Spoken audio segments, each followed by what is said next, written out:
This prime piece of land will belong to us, no matter what. And from that sentence, a terrifying plan was set in motion, without limits. They didn't target the man. They went after his dog to break him. A proud Navy SEAL, forged by war, but guided by a deep love for his loyal companion. When the law turned its back and fear spread through the quiet town, quiet justice began to rise. But would he be forced to give up his dog? Tell us where you're watching from, and remember to like and subscribe. Spring arrived in the north the way mercy sometimes did. Quiet, bright, and stubborn. The village of Clearwater sat cradled between a glacial lake and a ring of pine and maple, the kind of place postcards tried to imitate and always failed. Morning light skimmed across the water like a hand smoothing wrinkled linen. The air smelled of thawing earth and cold sap, and the wind carried a clean bite that reminded every living thing winter had only just loosened its grip. On the eastern edge of town, where the road turned to gravel and the gravel turned to nothing but deer paths and memory, a weathered cabin stood with its porch facing the lake. It wasn't grand. It wasn't new. It looked like it had been built to last, not to impress. Cedar boards silvered by seasons, a roof patched more times than a politician's promises, a wind chime that never quite stopped talking. Inside that cabin lived Nathan Nate Calloway. He was 35, about 6 foot flat, built lean and efficient strength, kept like a knife kept sharp, not like a trophy kept polished. He didn't carry the loud kind of muscle. He carried the kind that showed up when a truck got stuck in mud, when a neighbor's generator refused to start, when a storm knocked a tree down across someone's driveway, and the only chainsaw in town decided it had feelings. Nate was clean-shaven, no beard, no stubble. His face shaved close enough to expose the geometry of discipline. A square jaw, defined cheekbones, and a calm mouth that looked like it had once learned to smile and then learned when not to. His hair was dark brown, clipped in a military cut, but grown a touch longer than regulation, as if his life had made room for freedom, but not for chaos. The cold northern wind had browned him lightly, a pale skin tone weathered by days outside, and his eyes, gray-green, the color of lake water under cloud, held a steady alertness. Not judging, just awake. He wore the same clothes nearly every day, not from poverty, but from preference. An old tactical combat shirt in olive gray, softened and faintly frayed at the cuffs and shoulders, faded by repeated washing and the hard honesty of weather. His combat pants were worn too earth brown, with a mossy cast, knees scuffed, cargo pockets sagging slightly from constant use. Old military work boots, scratched and dependable. A battered field watch on his wrist, the kind that didn't care what year it was as long as it still told the truth. If the village had a myth, Nate was the sort that didn't ask to be told. And if Nate had a guardian, it was a German shepherd named Sable. Sable was black and tan, built athletic, an adult 5 or 6 years old, neither puppy bright nor old man slow. His back was dark as wet bark. His chest and legs warmed with amber gold, and his eyes were a deep, steady brown that could turn sharp as a drawn bow when something felt wrong. His ears stood tall and honest. His movements were measured. He didn't bark at squirrels. He didn't waste noise on passing cars. When he ran, it was all purpose. When he rested, it was stillness with a listening edge. Around his neck, a simple black leather collar. No decorations, no slogans, nothing that said, "Look at me." What Sable said, he said with posture and silence. That morning, the two of them moved through the small rituals that made a life. Nate made coffee strong enough to frighten an optimist. Sable patrolled the porch, nose lifted, tasting the wind like it was a newspaper. Nate stepped outside, mug steaming in his hand, and watched the lake. It was calm, too calm, glassy enough to show him a version of himself he didn't always like. Shoulders squared, even when nothing demanded it. Spine straight like a habit, eyes scanning the tree line without conscious thought. He'd learned that overseas. He didn't talk about it. Clearwater didn't ask. The town had the good sense to accept quiet the way it accepted snowfall, without interrogation. Sable leaned against Nate's leg for a moment, the heavy warmth of him grounding. Nate scratched behind his ear, and Sable let out a small exhale that sounded suspiciously like approval. "Yeah," Nate murmured, as if they were agreeing on the weather. "We're good." The village tried to keep itself simple. It had one diner that could cook eggs a dozen ways, but still somehow made them taste like home. It had a general store that sold everything from fishing hooks to birthday candles to gossip, and the gossip came free with purchase. Near midday, Nate drove into town for supplies: salt for the driveway, coffee filters, nails, the kind of mundane items that made a cabin less like a story and more like a place. Sable rode in the passenger seat like a co-pilot who didn't trust maps. The general store bell jingled as Nate stepped inside. The place smelled of cedar shelves, detergent, and old candy. Behind the counter stood Lorna Pike, a woman in her late 60s with a halo of iron-gray curls and eyes that missed nothing. She had a sturdy build, arms strong from decades of lifting boxes, and the kind of face that could soften into kindness or sharpen into a warning, depending on what you deserved. "Calloway," she greeted, not unkindly. "You look like you're planning to survive another week." "That's the goal," Nate said. He didn't talk much, but when he did, his voice was calm and low, like he'd made peace with volume a long time ago. Lorna leaned forward slightly, lowering her voice as if the shelves had ears. "You hear the news?" Nate paused at the nails. "What news?" Lorna's mouth curled. "The kind that walks in wearing expensive boots and thinks mud is something you order off a menu." She nodded toward the window.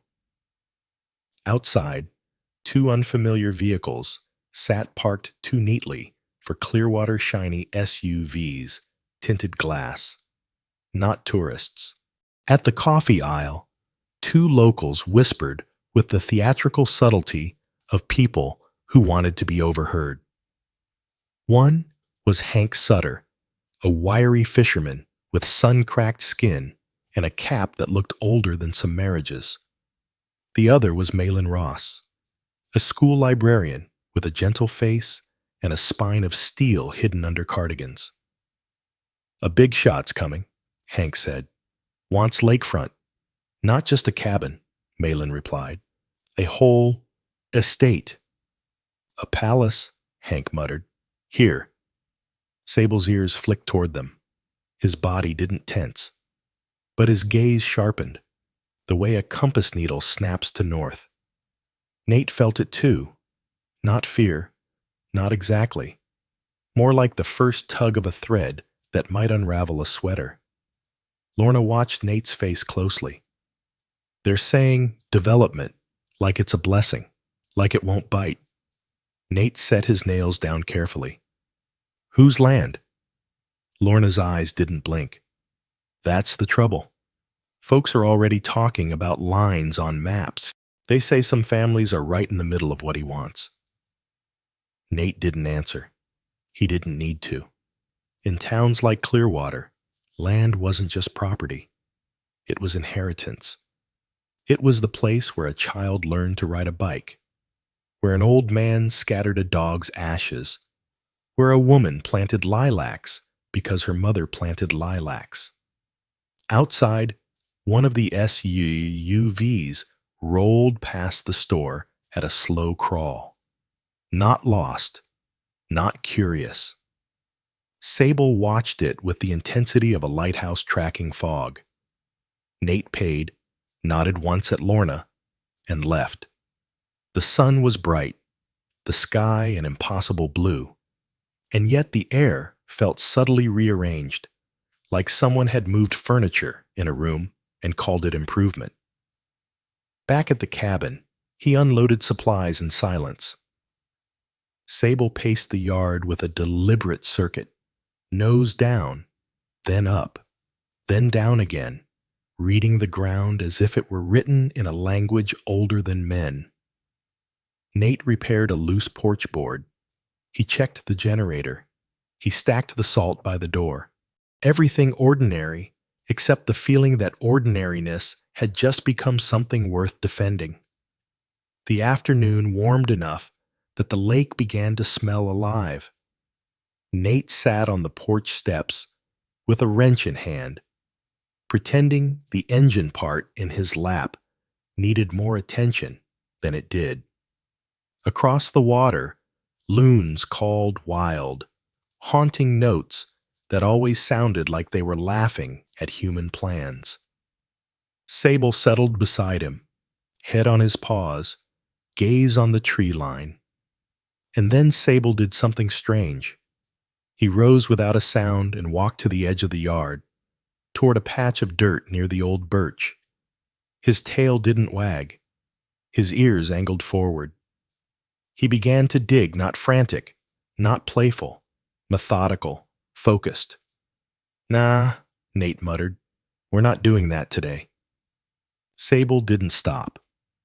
Nate stood, crossed the yard, and watched as Sable unearthed something narrow and bright.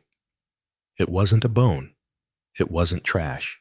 It was a thin, fresh-painted steak yellow-tipped wood, sharp at one end, the sort used for surveying. New enough to still smell like paint. Clean enough to look out of place in Nate's rough yard, like a polished shoe in a barn. Sable nudged it toward Nate and stepped back, staring at him as if to say, "See?" For a moment, the world went quiet. Even the loons seemed to pause. Nate picked up the stake, turned it in his hand, saw faint pencil marks along one side numbers, a code, not random, not accidental. His stomach tightened, a slow, steady coil, the kind of feeling he used to get when an alleyway had too few shadows, when a door was open that should have been closed. He looked down at Sable. The dog's eyes held his, steady and solemn. "Where'd you find this?" Nate asked, knowing the question was ridiculous and still needing to ask it anyway. Sable's ears twitched. He glanced toward the tree line, then back to Nate. It wasn't magic. It wasn't supernatural. It was something older than logic, an animal's certainty that danger had a scent. Nate stood there with the stake in his hand, feeling the air shift around him. Clearwater's brightness suddenly felt like a stage light. Beautiful, blinding, and unforgiving. He set the stake on the porch rail. He didn't break it. He didn't throw it away. He kept it where he could see it, like a warning note from the future left in the present. The sun dropped lower, turning the lake into molten gold. Shadows stretched long and slow. The wind chime spoke again, cheerful as a lyre. And then, from the gravel road beyond the trees, an engine sound drifted in, low, restrained, careful. Sable rose, not with aggression, with intention. He moved to the porch edge and stared through the gaps in the pines. His body went still, every muscle quiet, like a bow drawn but not released. Nate stepped beside him and followed his gaze. A dark SUV crawled past the end of the driveway, slow enough to count porch posts, slow enough to memorize a man's habits. It didn't stop. It didn't need to. It just passed, like a finger tracing the outline of something it meant to take. Nate didn't wave. He didn't hide. He simply stood there in his worn olive gray shirt and scuffed boots, one hand resting lightly on Sable's collar. The dog didn't bark. He didn't need to. In the fading northern light, with the lake shining innocent and the forest holding its breath, man and dog watched the road as if it were the mouth of a story that had finally decided to open. And somewhere deep inside Nate, beneath discipline, beneath calm, beneath everything he'd tried to leave behind, something old and unyielding woke up. Not rage, clarity. Morning in Clearwater came bright and undecided, the kind of light that made everything look honest even when it wasn't. Nate woke before the birds, the way he always did, and lay still long enough to listen. The cabin held its usual sounds, the faint tick of cooling wood, the wind brushing the eaves, Sable's slow, steady breathing at the foot of the bed. Nothing out of place. Nothing shouting danger. Still, Nate didn't rush. He moved quietly through the kitchen, brewed coffee, and stood at the window with the mug warming his hands. The lake beyond the trees was pale and smooth, a clean page waiting for ink. He'd learned long ago that calm was often just the pause before intention showed itself. Sable rose when Nate did. The dog stretched front legs long, back arching, and padded to the door with a soft huff. Outside, he made his slow circuit of the yard, nose low, tail neutral, attention distributed evenly like a professional habit. He returned and sat at Nate's side without prompting. "Looks like a meeting day," Nate said, more to the room than to the dog. The bell at the Clearwater Community Hall rang at 10. It wasn't loud. It didn't need to be. The sound carried because people were already listening. The hall stood a few blocks from the lake, a long, narrow building with clapboard siding and windows that rattled when the wind cut across the open field. Inside, folding chairs formed uneven rows. The place smelled of old paper, lemon cleaner, and the faint sweetness of coffee that had been reheated one time too many. Nate arrived early. He took a seat near the back, where he could see the doors and the faces at once. Sable lay at his feet, alert but relaxed, ears angled like antennae tuned to a frequency only he could hear. People filtered in with the unspoken choreography of a small town. Neighbors nodded. Couples sat together out of habit. Arguments paused out of courtesy. There was tension, but it hadn't found a shape yet. At the front of the room stood Eli Turner. Eli was in his early 70s, tall and spare, with a stoop earned by years leaning over drafting tables and river maps. His hair was white and thin, combed carefully to one side. His hands bore faint ink stains that never quite washed out, the mark of a man who had once drawn lines that decided where roads would go and where they would not. He wore a tweed jacket that had seen better winters and a tie knotted with quiet pride. Eli cleared his throat. "Thank you for coming," he said, voice dry but steady. "I'll get to it." He laid out a set of rolled papers on the table and flattened them with care. Maps. Not the kind tourists bought. These were technical, layered with markings that meant nothing to outsiders and everything to people who knew how to read them. "There's interest," Eli continued, choosing his words like a man who understood how easily they could be misused. "From outside, significant interest." Murmurs rippled. "They're calling it development," Eli said. "Eco-forward, high-end, promises of jobs, upgrades, and," he paused, "access." That word landed heavy. A woman in the second row raised her hand. "Access to what?" she asked. Her name was Clara Wynne, a potter with clay under her nails and lines at the corners of her eyes that came from smiling at her own work. She was compact, sturdy, the kind of person who made things meant to be held. Eli met her gaze. "To the lake," he said, "on their terms." He pointed to a narrow band on the map, a strip of land hugging the water. Several parcels were circled. Names followed. Some belonged to families who had lived here for generations. One belonged to Nathan Calloway. Nate felt the room tilt, not dramatically, just enough to register.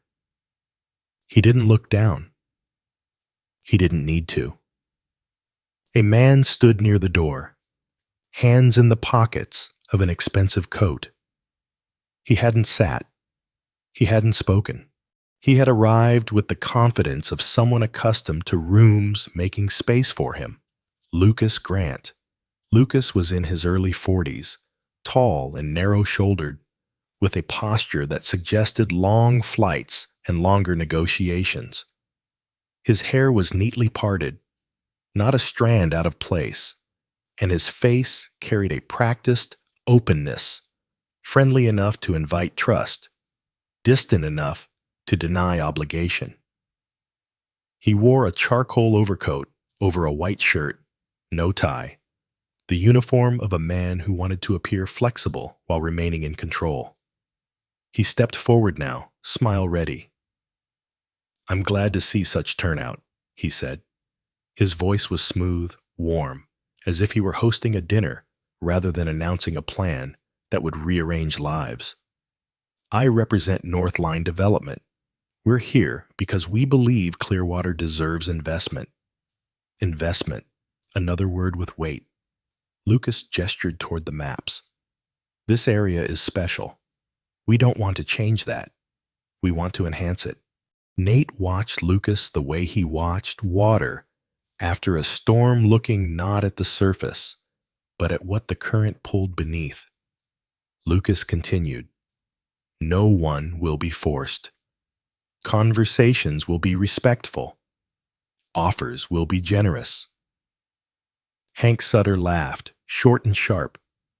"They always are," he said, "at first." Lucas smiled, as if Hank had complimented him. "We understand concerns," he said. "That's why we want to work with community representatives." His eyes found Nate, held him there, just long enough to be deliberate. Nate didn't react. He didn't nod. He didn't look away. He simply met the gaze, expression unchanged. Sable shifted at Nate's feet, not rising, just repositioning so his shoulder brushed Nate's boot. The contact was light, intentional, grounding. A few people turned to look, not at Lucas, at Nate. The room felt different now, focused, as if an unspoken vote had begun without ballots. Eli cleared his throat again. "We'll need to consider legal counsel," he said. "And representation." Clara spoke without raising her hand this time. We already have someone, she said, glancing back. Heads turned. Nate felt the attention settle, not heavy, not urgent, expectant. He stood slowly. I'm not a lawyer, he said. I don't want to be anyone's hero. A few smiles flickered. But I'll ask questions, Nate continued. I'll make sure no one signs something they don't understand. And if we need to push back, I won't step aside. Lucas's smile thinned by a degree, not enough to be rude, enough to be real. That's all anyone's asking, Clara said. The meeting moved on to logistics committees, timelines, who would gather records, who would speak to whom. Nate listened. He took notes. He marked names and dates and promises. He didn't argue. He didn't commit beyond what he had said. When the chairs folded and people drifted out into the sun, Lucas approached Nate with an easy stride. Mr. Calloway, he said, offering a hand. Nate looked at it for a half-second too long, then shook. The grip was firm, practiced. Not a challenge, a test. I respect your service, Lucas said. Men like you understand sacrifice. Nate's mouth curved slightly, not a smile. I understand choices, he said. Lucas nodded, as if that satisfied him. We'll be in touch. Outside, the wind picked up, rattling the hall windows. Clouds gathered to the west, tall and white, moving faster than the forecast had promised. Nate walked home along the long way, cutting by the water. Sable trotted beside him, head level, eyes scanning the reeds and rocks. About a third of the way along the path, Sable stopped. Not abruptly, not alarmed. He simply halted and stared across the lake. Nate followed his gaze. On the far shore, a lone heron stood motionless at the edge of the water, its reflection perfectly aligned beneath it. The bird didn't move, didn't hunt, didn't flee. A hush fell over the lake. Even the wind seemed to hesitate. Sable sat. The moment stretched long enough to feel intentional, short enough to feel chosen. Then the heron lifted, wings wide, and vanished into the trees. Sable exhaled and rose, continuing on as if nothing had happened. Nate felt a strange calm settle over him, threaded with something older than reason. He'd seen moments like that before, pauses that didn't warn so much as confirm. They reached the cabin as the first drops of rain fell, light and scattered. Nate set his notebook on the table, weighed down by the old survey stake he'd kept. He watched the rain trace lines down the window, each drop finding its own path, none asking permission. Sable lay by the door, ears twitching as the storm grew. Outside, thunder rolled low and distant. Nate sipped his coffee, now cold, and thought of maps and lines and words, like investment and access. He thought of Lucas's eyes and the way they measured space. He thought of the village hall, filled with people who didn't want to be brave, but might have to be. The storm passed as quickly as it had come. The lake returned to glass. That evening, as the light faded, a car idled on the road longer than it needed to. Nate didn't go to the porch. He didn't wave. Sable lifted his head and watched until the sound disappeared. Neither of them slept early that night. Clearwater changed its posture before it changed its behavior. The days after the meeting were bright and ordinary on the surface. The lake kept its shine. The roads stayed quiet. People still waved.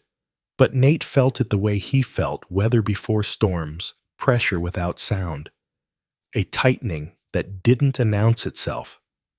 He worked anyway. Mornings began with the same routine: coffee, the porch, a scan of the tree line. Sable stayed close, moving with a careful patience that mirrored Nate's own. The dog's black and tan coat caught the light in clean lines. His eyes were steady, watchful, neither anxious nor relaxed. He had learned this place quickly. He had also learned when it was being watched. On the third morning after the meeting, the first letter arrived. It wasn't delivered by mail. It lay on the porch rail when Nate came back from stacking firewood, an envelope, thick, unmarked, clean enough to look deliberate. He didn't touch it right away. He let Sable sniff it first. The dog leaned forward, nose hovering. He didn't flinch. He didn't back away. He simply turned his head aside, a small rejection. Nate opened the envelope with a thumbnail. Inside was a single sheet, printed impersonal. We believe in cooperative outcomes. Please consider the enclosed offer. No signature, no phone number. Just a figure printed at the bottom large enough to make a reasonable man hesitate. Nate folded the paper once and set it aside. He didn't tear it. He didn't burn it. He understood what it was meant to do: establish a tone. That afternoon, a pair of men arrived in Clearwater wearing reflective vests and polite smiles. They introduced themselves as surveyors. One was tall and narrow, with a thin mustache that tried to soften his mouth and failed. The other was shorter, broad-shouldered, his hair cropped close, jaw stubbled like he hadn't bothered to shave in a few days. Both wore boots too clean for the work they claimed to do. They spoke to people at the edge of town first, then worked their way closer to the lake. By the time they reached Nate's property line, he was already there. He stood with his hands in his pockets, posture relaxed enough to look careless. Sable sat at his heel, ears forward.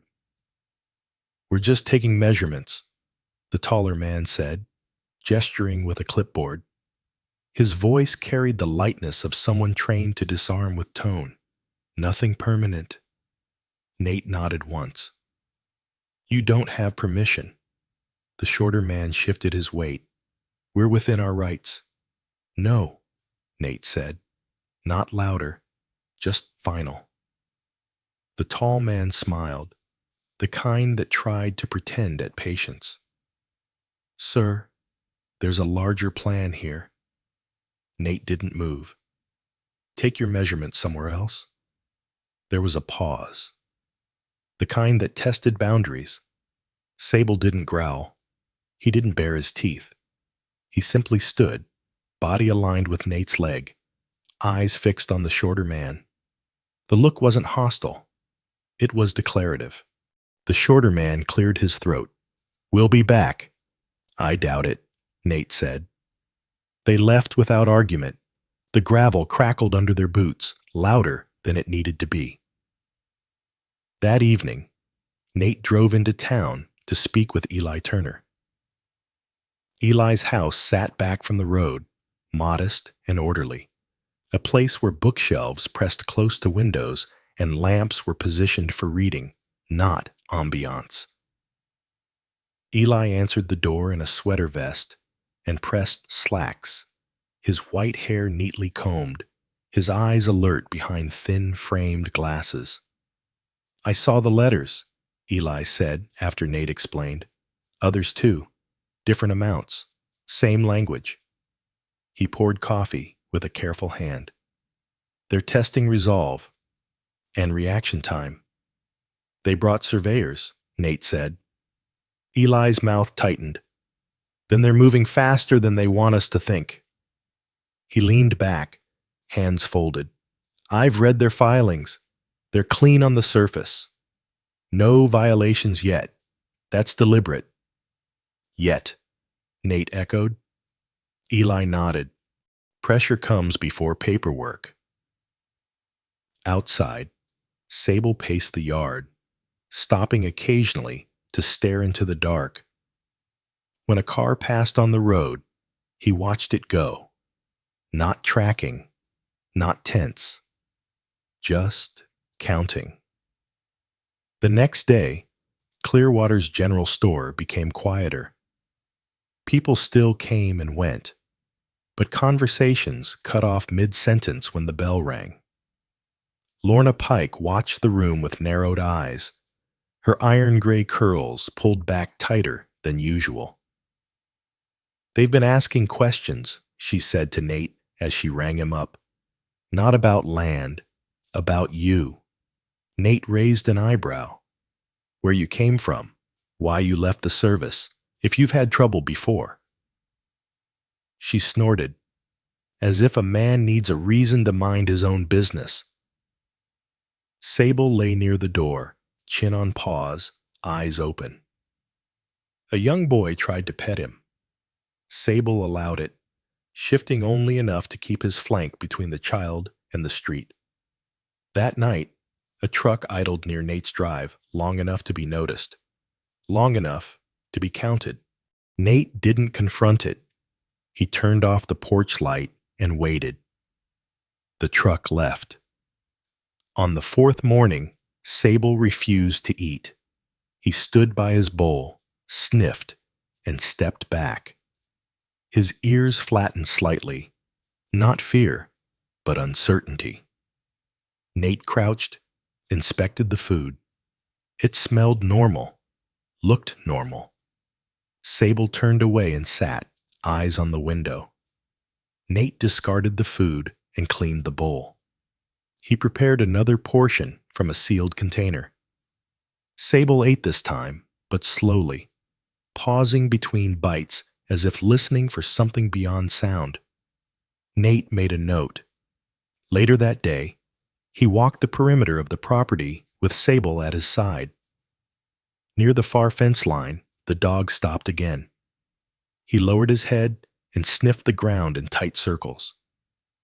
Nate saw it then. A small piece of meat half buried near the fence. Fresh.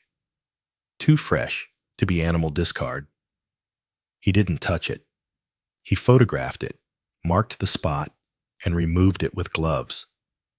Sable watched, tail still. That was when the world narrowed, not with panic, with focus. That evening, as dusk pressed the lake into a mirror of darkening gold, Sable did something Nate had never seen him do. The dog rose from his place on the porch and walked slowly, deliberately toward the far end of the yard. He stopped at the fence, lifted his head, and let out a single, low sound. Not a bark, not a growl, a note. It carried just far enough to reach the trees. Then he sat. Nate felt it in his chest, a resonance that didn't belong to sound. He didn't know who or what the signal was meant for, only that it had been sent. The response came the next morning. A man waited by the road when Nate drove out for supplies. He leaned against a pickup truck with no plates on the front, arms crossed, posture casual in the way of someone trying to look harmless. He introduced himself as Aaron Pike, no relation to Lorna. Late 30s, broad face, red beard trimmed short, eyes tired, not cruel. "I'm not here to threaten you," Aaron said quickly. "I'm here to warn you." Nate listened. "They're paying people," Aaron continued, "for information, for access, for mistakes." "Who's they?" Nate asked. Aaron hesitated. "I don't know names. I know roots." Sable stood between them, silent. Aaron swallowed. "They're not done testing you." Nate thanked him. Aaron left. The day passed under a bright sky that felt increasingly artificial.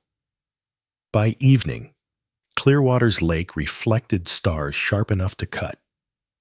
Nate sat at the table with his notebook open. He wrote down times, vehicles, names. He kept his pen steady. Sable lay nearby, eyes half closed, ears turning at every distant sound. The pressure wasn't loud, it wasn't violent, yet, but it was deliberate, and it was patient. Clearwater did not wake to sirens. It woke to birdsong, pale sunlight, and the illusion that nothing had shifted overnight. Nate noticed the lie immediately. The morning air felt thinner, as if something essential had been removed without permission. He stood on the porch with his coffee, watching the lake hold its shape too perfectly. Sable sat beside him, upright, still, his ears angled not toward the forest this time, but toward the road. "Yeah," Nate murmured. "I feel it too." They drove into town just after 9. The sheriff's station sat behind the old firehouse, a squat brick building with narrow windows and a flag that snapped sharply in the breeze. It wasn't intimidating by design. It didn't need to be.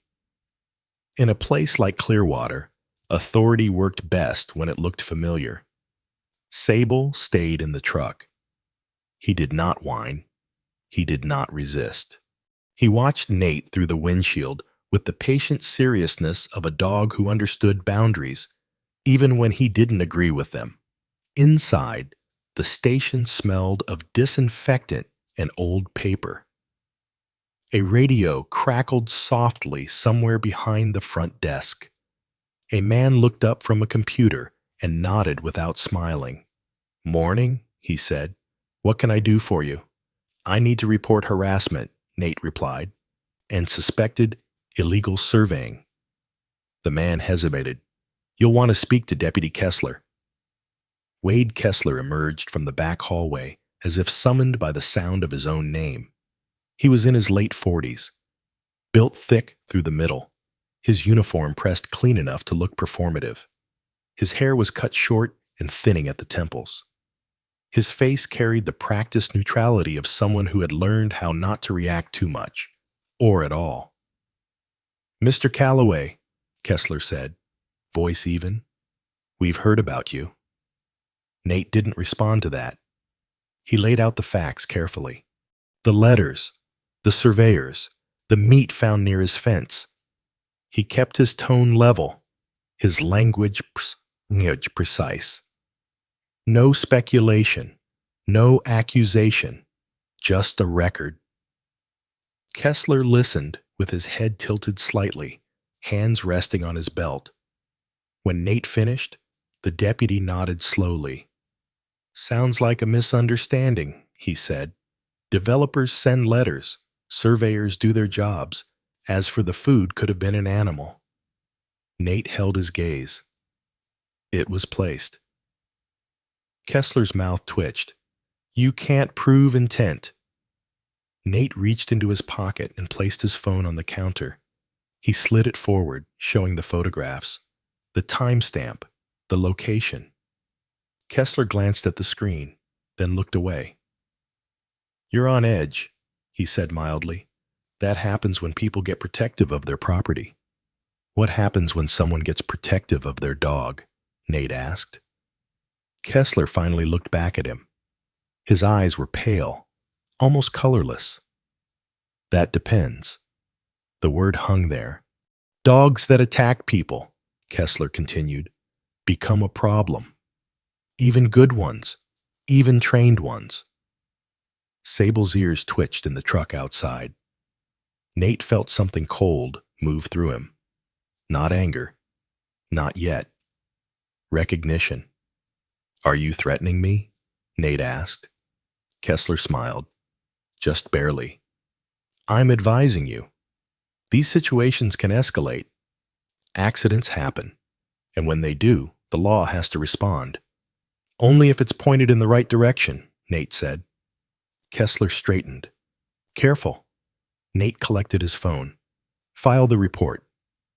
Kessler shook his head. There's nothing to file. Nate stood there for a long moment, memorizing the man's face.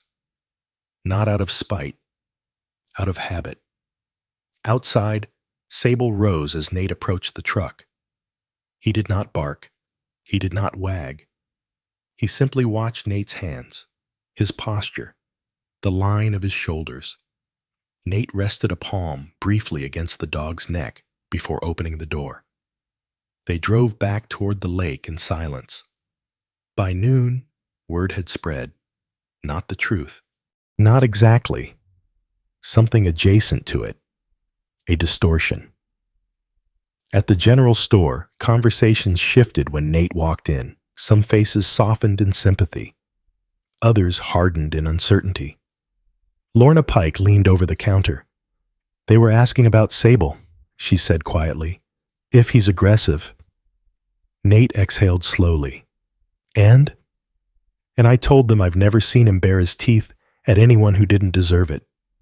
That earned a flicker of a smile. Outside the store, a woman waited near a blue sedan. She was in her early 40s, tall and narrow-shouldered, with ash blonde hair pulled back in a loose knot that suggested she didn't bother much with mirrors. Her skin was fair, lightly weathered, the kind that had known both winters and hard decisions. She wore jeans, boots, and a dark jacket too thin for the breeze. She introduced herself as Sarah Lowell. I work with the county zoning board, she said. Or I did. I'm on leave. Her voice was calm, but her eyes moved constantly. Windows, doors, passing cars. They came to me first, she continued, asked me to reinterpret some setback requirements. I said no. What happened? Nate asked. They stopped asking. She hesitated. Then they started leaning. Nate listened. Sarah explained in clipped sentences how files went missing, how her supervisor suggested she take time, how a private number called late at night, breathing on the line. I don't scare easily, she said, but I scare accurately. Sable stood between them, gaze fixed on Sarah. After a moment, he stepped forward and sat. Sarah looked down at him. Her shoulders relaxed slightly. He trusts you, she said to Nate. That means something. It means he's paying attention, Nate replied. Sarah nodded. So am I. They spoke for a few more minutes, about maps, permits, pressure points. Then Sarah left, walking with her head high and her pace steady, as if daring anyone to follow. That afternoon, the vet called. Dr. Margaret Hale's voice came through the phone firm, but careful. Sable's fine, she said, but someone called the clinic this morning. Asked questions about his temperament, his history. Nate closed his eyes. What did you tell them? The truth, she said, and I documented the call. Good, Nate thought. At least someone still was. Just before dusk, Sable began to shake. Not tremble shake, hard enough to rattle his collar. Nate knelt beside him immediately, hands moving over the dog's frame, checking for injury. There was none. Sable wasn't cold. He wasn't hurt. His eyes were locked on the tree line. Then Nate smelled it. Smoke. Not close. Not threatening. But deliberate. A thin plume rose beyond the ridge, where the forest thickened and the land dropped toward the water. Too controlled to be lightning. Too small to be a wildfire. A signal. Sable stopped shaking and sat, body rigid, waiting. The fire burned out by nightfall. No one claimed it. No one investigated. By the next morning, The smoke had become another unspoken thing Clearwater learned not to mention. Nate did not forget. He spent the day documenting. He walked the property lines, took photographs, logged vehicle movements. He wrote down names, times, patterns. The pressure was no longer subtle. A second letter arrived, this one less polite. Opportunities do not wait. Nate fed it to the stove and watched it burn. That night, the road carried more traffic than usual. Cars slowed, engines idled. Someone laughed too loudly in the dark. Sable paced the porch, restless but controlled. Easy, Nate said. We don't give them what they want. Sable obeyed. Barely. The dog lay down at Nate's feet, eyes open, ears turning, absorbing every sound. Nate sat at the table, writing until his hand cramped. He thought of Kessler's eyes, Sarah's voice, the fire on the ridge. He understood now. This wasn't about land. It was about forcing a mistake. And they were running out of ways to make him feel small. The first real wound came quietly. Not with shouting. Not with sirens. It came the way cowards preferred. Out of sight, timed carefully, designed to look like an accident or a misunderstanding. The day began like any other in Clearwater, bright and almost gentle. Nate spent the morning repairing a neighbor's dock plank, the wood swollen from spring melt. He worked with steady movements, listening more than he spoke. Sable stayed nearby, lying on the grass where he could see both the water and the road. His body relaxed, but his eyes always open. People were watching Nate more openly now. Not hostile. Not supportive either. Curious. Measuring. As if the village itself were holding its breath, waiting to see what kind of man pressure would carve out of him. By late afternoon, clouds rolled in low and heavy, turning the lake the color of dull steel. Nate finished his work and headed home, Sable trotting beside him, tail level, ears flicking at distant sounds. That was when Sable slowed. It wasn't sudden. It wasn't alarmed. It was cautious, the way he moved when something didn't match the pattern he expected. Nate noticed immediately. "What is it?" he asked quietly. Sable didn't look at him. His nose lowered toward the ground near the edge of the trail, where the grass met the brush. He sniffed once, then again. His body stiffened. Not fear, not aggression. Recognition. Nate followed his gaze. Someone had been there. Footprints, shallow but fresh, pressed into the damp soil. Too neat for hikers, too deliberate for children, and leading just far enough into the trees to suggest direction without certainty. Sable took one step forward. "No," Nate said softly. The dog stopped. He turned his head back toward Nate, eyes searching his face, not disobedient, but conflicted. His instincts were pulling one way. His training, another. Nate crouched, placed a hand against Sable's chest, feeling the steady thump beneath the fur. "We don't chase," he murmured.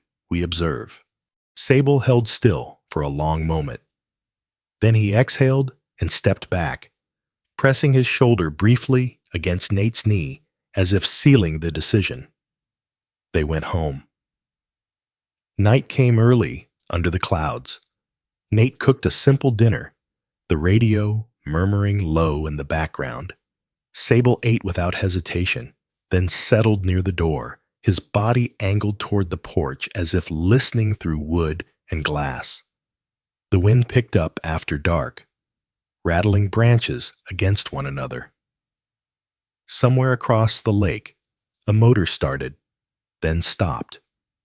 Nate didn't bother looking. He knew better than to react to every noise. It was close to midnight when Sable rose. This time, there was no hesitation. He went to the door and stood there, motionless, ears high, tail rigid. His body wasn't tense. It was ready. Nate reached for his jacket. "I hear it," he said, though he didn't. Not yet. He opened the door just enough to step onto the porch. The air smelled wrong, metallic, sweet, sharp, blood. Nate's eyes dropped immediately. Sable took one step forward and staggered. The movement was small, barely noticeable, but Nate caught it. His heart slammed hard enough to steal his breath. Sable. The dog tried to straighten. His back legs held, but his front paw faltered. A dark smear marked the boards beneath him, nearly black in the low light. Nate was at his side in an instant. He knelt, hands moving with trained precision, checking shoulders, ribs, legs.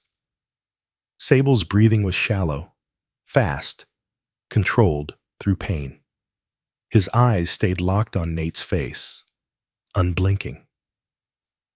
"It's okay," Nate said, though nothing about this was. "I've got you." He found the wound along Sable's side, a deep gash hidden beneath the thick fur, edges torn, not clean, not an accident, not a fall. Someone had reached him. Nate felt something inside his chest break, not explode, not burn, break cleanly, like a bone under too much weight. "Stay with me," he whispered. Sable let out a soft sound, not a whine, a reassurance. Nate lifted him carefully.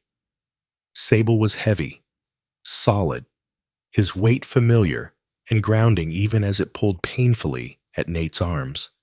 Blood soaked into Nate's shirt, dark and warm. He didn't lock the door. He didn't turn off the lights.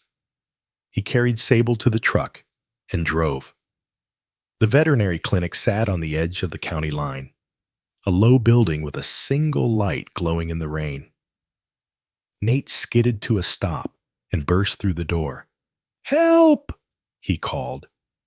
Dr. Margaret Hale appeared instantly. She was in her early 50s, tall and angular, her steel gray hair pulled back in a practical knot. Her face was lined not with softness, but with focus, the look of someone who had seen too much suffering to waste time on panic. She took one look at Sable and swore under her breath. "Table," she said, "now." Nate laid Sable down gently. The dog didn't resist, didn't cry. His eyes followed Nate's every movement, steady even as pain trembled through his frame. "What happened?" Hale asked, already gloved. "He was attacked," Nate said. His voice was level, too level. Hale nodded. "I see it." She worked quickly, hands firm and precise. Sable flinched once, then stilled, trusting. Nate stood close enough to feel the heat of the lights. His fists clenched until his knuckles whitened. "He's strong," Hale said after a moment. "But whoever did this knew where to cut." Nate swallowed. "Is he going to live?"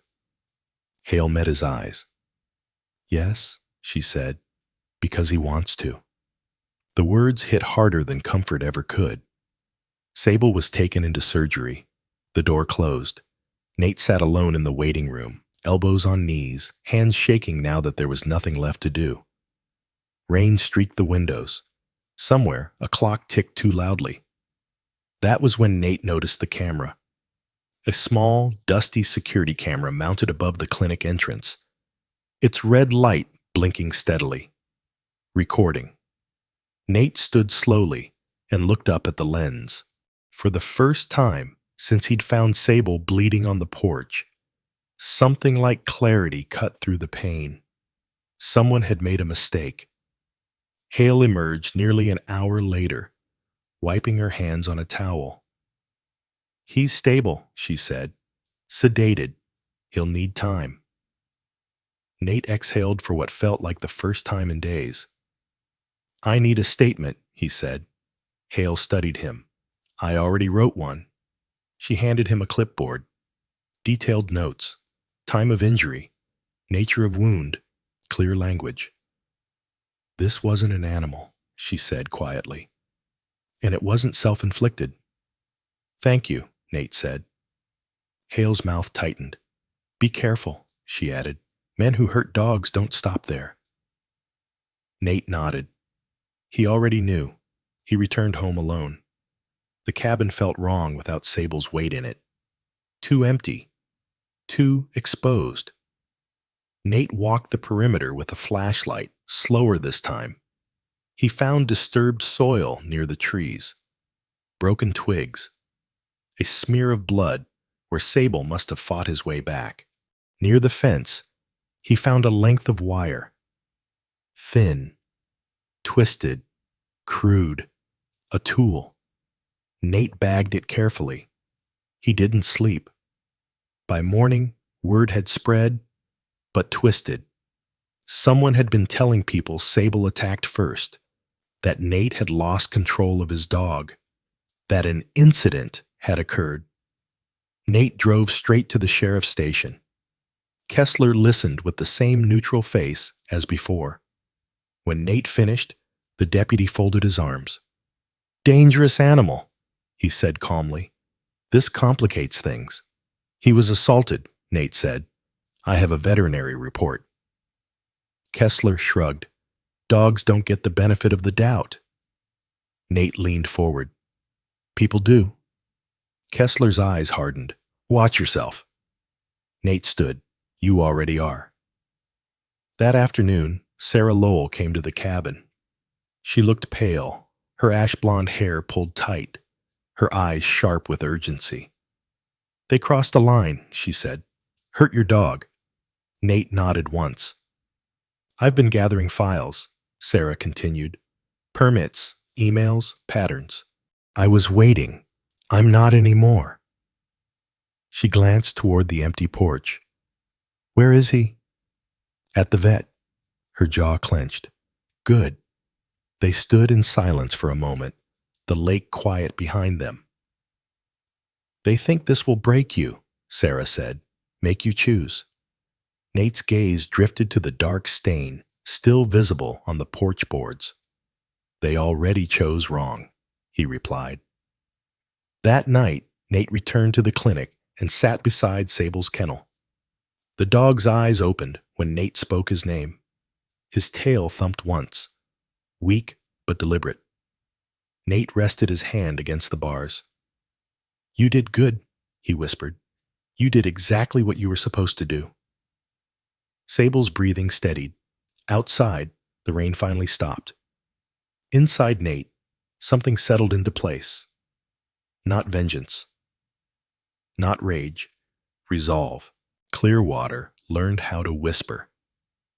After the night Sable was attacked, voices lowered. Doors closed more carefully. Trucks passed slower than they needed to. The village didn't erupt into outrage. It folded inward, quiet and watchful, like a field before frost. Nate welcomed the silence. It gave him room to think. He spent the first morning at the clinic, sitting beside Sable's kennel, while the dog slept under medication. The shepherd looked smaller lying down, his powerful frame softened by bandages and fatigue. His breathing was steady now, deeper than the night before.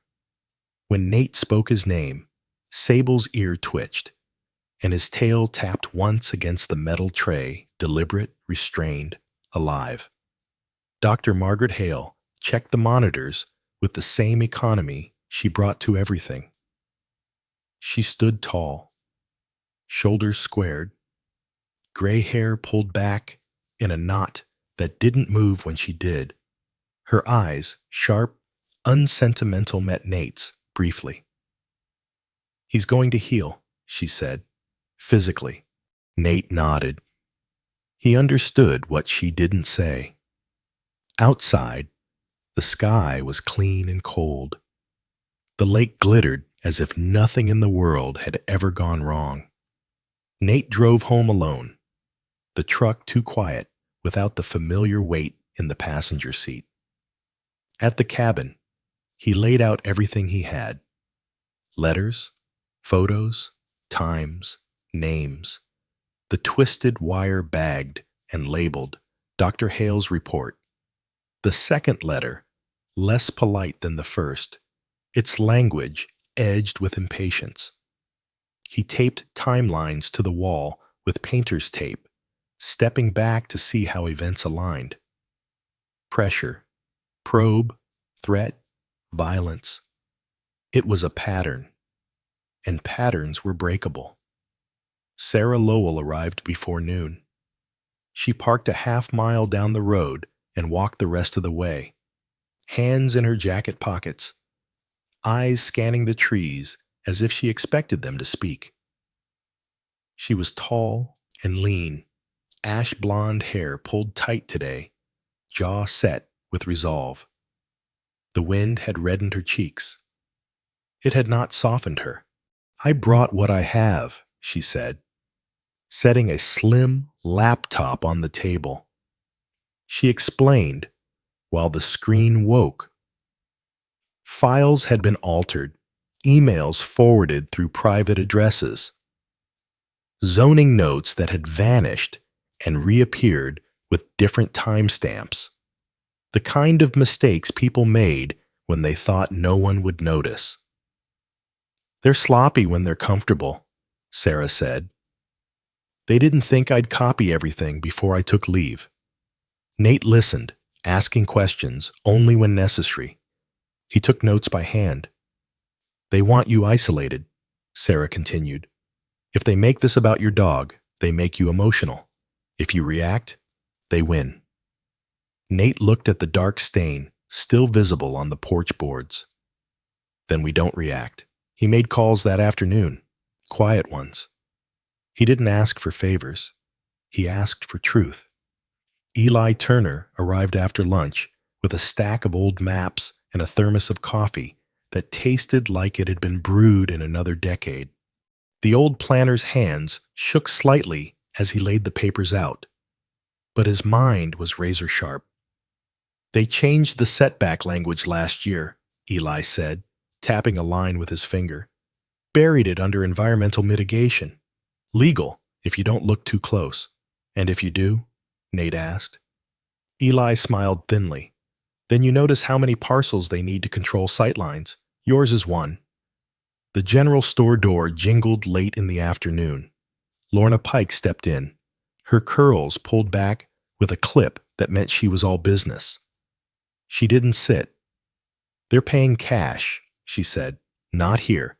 In the next county over, asking for photos, schedules, when you're home, when you're not." Nate wrote it down. That evening, Aaron Pike returned. He looked worse than before, eyes rimmed red, beard grown uneven, shoulders hunched, as if he expected to be struck. He wouldn't come inside. He stood at the edge of the porch light, rain speckling his jacket. "I saw the man who hurt your dog," he said. "Didn't know it then, know it now." Nate waited. "He works security sometimes," Aaron continued. "Private, off the books. I heard his voice when they were talking about you.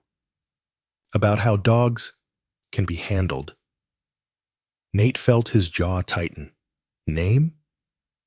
Aaron shook his head. "I don't have it, but I have his truck." He described it in detail. Color, damage, stickers. Nate noted everything. When Aaron left, Nate sat alone and watched the lake darken. This was no longer about standing his ground. It was about building a case strong enough to stand without him. By the second day, the town began to shift. Not loudly, subtly. People stopped repeating the rumors. They asked questions instead. The librarian printed copies of public records. A mechanic down the road installed a camera facing the bend without telling anyone why. The diner owner started writing down license plates on a notepad she kept beneath the register. Clearwater didn't choose sides with signs and slogans. It chose with habits. Sarah returned with more files. Emails tied to shell companies. Payments routed through consulting firms that existed only on paper. She worked late into the night at the cabin table, the glow of her screen reflected in the dark window. Nate brewed coffee and said little. He watched her shoulders tense and release as patterns emerged. "They're connected," she said finally. "The developer, the surveyors, a law firm 2 counties south." "And Kessler?" Nate asked. Sarah hesitated. "I can't prove it. Not yet." Nate nodded. "We'll let him prove it himself." Near midnight, the printer jammed. Sarah cursed softly and pulled the tray open. A folded page slid out, one she hadn't sent to print. It was an internal memo, header stripped, date obscured, but the language was unmistakable. "If Callaway refuses, escalate through animal control statutes. Create record of instability. Proceed quietly." Sarah looked up at Nate, color draining from her face. "They wrote this," she said, "before the attack." Nate read the page once, then again. Somewhere deep inside him, the last doubt fell away. They worked until dawn. Nate drove the packet to a secure location Sarah trusted, then made a second copy and hid it where only he would look. He didn't trust clouds. He trusted weight and distance. At the clinic, Sable woke when Nate arrived. The dog's eyes were clearer now, though pain lingered in the way his ears flattened at sudden sounds. When Nate knelt, Sable leaned forward, pressing his forehead gently against Nate's chest through the kennel bars. The contact was brief, controlled, enough. "I know," Nate whispered. "We're not done." Dr. Hale watched from the doorway. "He'll need a few days," she said. "And after that, restrictions." Nate nodded. "He'll have them." On the way out, Nate noticed another camera, older, angled toward the parking lot. He stopped, memorizing its position. The sheriff's cruiser passed him on the road. Kessler didn't slow, didn't look. That was fine. Nate spent the afternoon preparing statements. He wrote clearly, without embellishment. He included dates, times, witnesses. He practiced saying nothing that couldn't be proven. At sunset, Sarah left. Exhaustion etched into her posture, but resolve holding her upright. "They'll push back," she said, "harder." "Good," Nate replied. "That means we're close." The night was quiet again. Too quiet to be accidental. Nate sat on the porch with the lights off, listening to the water move against the rocks. Without Sable there, the space felt incomplete, but it also sharpened his attention. A vehicle idled briefly on the road and moved on. Nate didn't move. Inside, the files lay stacked and ready. Outside, Clearwater held its breath.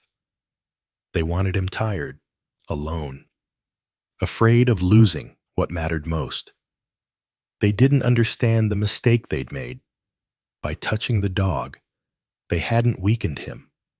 They'd given him witnesses. And witnesses, Nate knew, had a way of turning pressure into truth. The courthouse in Clearwater was smaller than most people expected. No marble columns. No grand steps. just a low stone building with a flag that snapped too hard in the wind and doors that creaked when they opened, as if reminding everyone that justice here was meant to be walked into, not admired from a distance. Nate arrived early. He wore the same clothes he always did: the faded olive gray combat shirt, the worn field pants, the old boots that knew the shape of his feet better than any floor ever would. He had not shaved differently, had not tried to look softer or sharper. He had learned long ago that courts, like storms, respected what didn't pretend. Sable was not with him. The absence sat heavy like a missing limb. Nate felt it in the way his hand kept drifting toward an empty space at his side.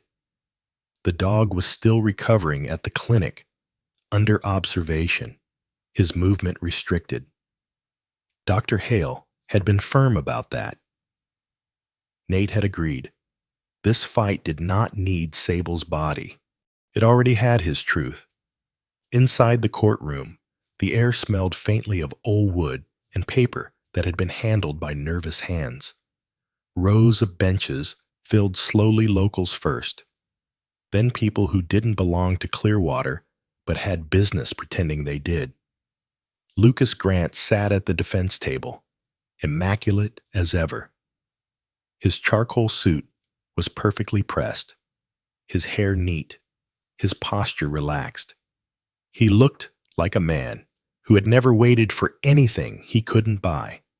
Beside him sat two lawyers, both men in their 40s, clean-cut, sharp-eyed. One leaned back too comfortably. The other never stopped writing. Deputy Wade Kessler entered through the side door. He looked smaller in here, without the badge catching light at his chest, without the station walls to prop him up. He appeared like what he was, a thick-set man with tired eyes and a jaw that clenched too often. His uniform was clean, but the creases seemed less confident. Sarah Lowell arrived quietly and took a seat behind Nate. She looked pale but steady, ash blonde hair pulled back tight, hands folded in her lap to keep them from shaking. She nodded once at Nate. No words were exchanged. They didn't need to be. Dr. Margaret Hale entered last. She wore a dark blazer over her clinic clothes, her posture straight, her steel gray hair pinned back with the same no-nonsense precision she brought to every surgery. She carried a folder, thick with records, and the expression of someone who did not enjoy conflict, but refused to step away from it. The judge entered. Judge Harold Whitmore was in his early 60s, tall, broad-shouldered, with a face carved by long years of restraint. His hair was silver, his eyes deep-set and observant. He had the look of a man who had learned, slowly and sometimes painfully, that silence was often more revealing than testimony. He took his seat and looked out over the room. "Let's begin," he said. The case unfolded the way truth often did not in a rush, but in layers. First came the land. Maps were presented, timelines established. Eli Turner testified, his thin frame stiff, but his voice clear as he explained zoning manipulations, altered language, and strategic pressure points designed to force landowners into selling. He spoke without drama, and the room leaned in to listen. Sarah followed. She described missing files, late-night calls, suggestions made just carefully enough to deny intent. She did not embellish. She did not speculate.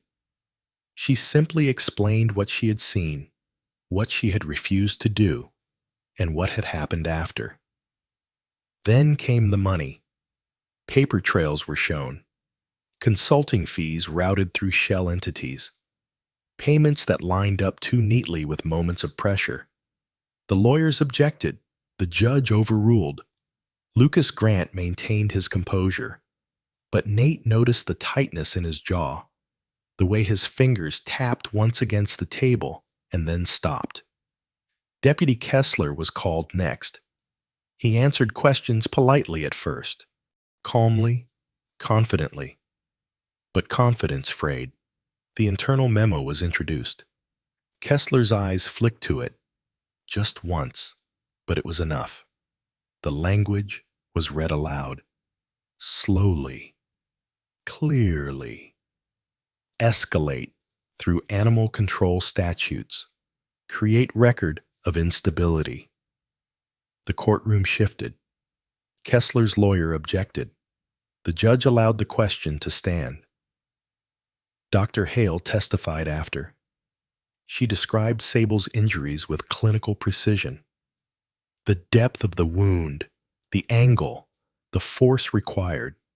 She explained how the injury could not have been caused by a fall, nor by another animal. Someone attacked this dog, she said, deliberately. Her voice did not waver. The defense attempted to pivot. They spoke of risk, of responsibility, of how dangerous animals could become when improperly controlled.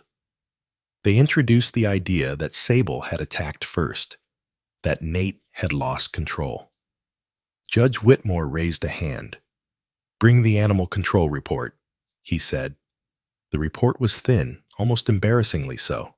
Then came the footage. Not from the clinic camera this time. That had already been entered. This footage came from a roadside camera installed by a mechanic near the bend, one the defense had not known about. It showed a truck, matching Aaron Pike's description, slowing near Nate's property late at night.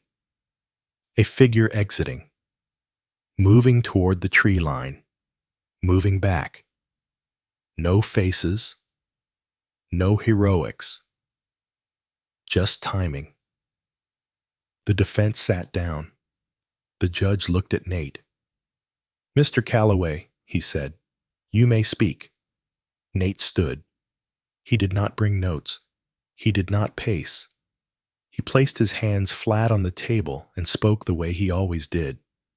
Quiet, deliberate, without waste. "I'm not here because of land," Nate said, "and I'm not here because of money." He paused. The room stayed with him. "I live in Clearwater because it's honest. People here don't want much. They want to stay, that's all." He swallowed once. "My dog was attacked because someone thought hurting him would break me, that it would force me to choose between protecting my neighbors and protecting my family." The word landed. Family. Sable's name was not spoken. He didn't need to be. "I trained that dog," Nate continued. "Not to attack. To protect, to listen, to stop when told. He has lived with children, with strangers, with men who raised their voices and men who didn't. He has never hurt anyone." Nate lifted his eyes to the judge. He was hurt because he didn't do what they wanted. And if the law decides that makes him disposable, then the law isn't protecting the public. It's protecting bullies. The courtroom was silent. Judge Whitmore leaned back, studying Nate with an intensity that felt less like judgment and more like recognition. From the back of the room came a soft sound. Not a voice. A shuffle. Heads turned. The clinic door opened. Dr. Hale stood there, and beside her, walking slowly, carefully, was Sable. The German Shepherd's movement was measured, each step deliberate. His side was still bandaged, his frame thinner, but his head was high, his eyes clear. He did not pull. He did not strain. He simply walked. The courtroom froze. Sable stopped beside Nate and sat. Once, Judge Whitmore did not react immediately. He watched the dog the way one watched a living argument, one that could not be cross-examined, only understood. "Animal control?" the judge asked quietly. A man stood, flustered. "He's under supervision, Your Honor." Judge Whitmore nodded. "He's behaving." Sable's ears twitched. He remained still. The judge looked back at Nate. "Mr. Calloway," he said, "if your dog were ordered removed from your custody, what would that mean to you?" Nate answered without hesitation. "It would mean losing the one being in my life that never once asked me to compromise who I am." A murmur rippled through the room. Judge Whitmore closed his eyes briefly. Then he ruled. The land claims were denied. The development permits voided pending federal review. Improper influence noted. Charges referred upward. As for Sable, the judge leaned forward. "This court recognizes context," he said. "It recognizes provocation, and it recognizes loyalty." Sable remained motionless. "The dog will remain with his owner." The gavel struck, once. Outside, the light was sharp and clean, like the world had been rinsed. Lucas Grant left without looking back. Kessler did not. Nate knelt in the courthouse steps, resting his forehead briefly against Sable's. "You're home," he whispered. Sable's tail thumped once. Not loud. Enough. Sometimes, the miracle doesn't arrive with thunder or fire. Sometimes, it comes quietly, through loyalty that refuses to break, through truth that survives pressure, through ordinary people who choose what is right even when it costs them something they love. We often look for God in the dramatic moments, in the instant rescue or the sudden victory. But more often, God works in the spaces we overlook, in a faithful heart that stands firm, in a wounded companion who keeps trusting, in a light that stays on when the world asks us to turn it off. In our daily lives, we are given the same choice Nathan faced, not always between land and law, or danger and safety, but between silence and courage, convenience and integrity.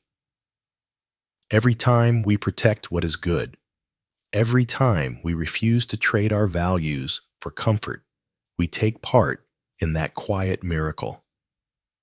If this story moved you, consider who might need to hear it today. Share it with someone who is standing at a hard crossroads. Leave a comment about what this story reminded you of, or where you're watching from. And if you want more stories about faith, loyalty, and justice that begins in the smallest places, subscribe to this channel. May God watch over your home, guide your choices, and give you strength when the right path feels lonely. May His peace find you in both the calm days and the difficult ones.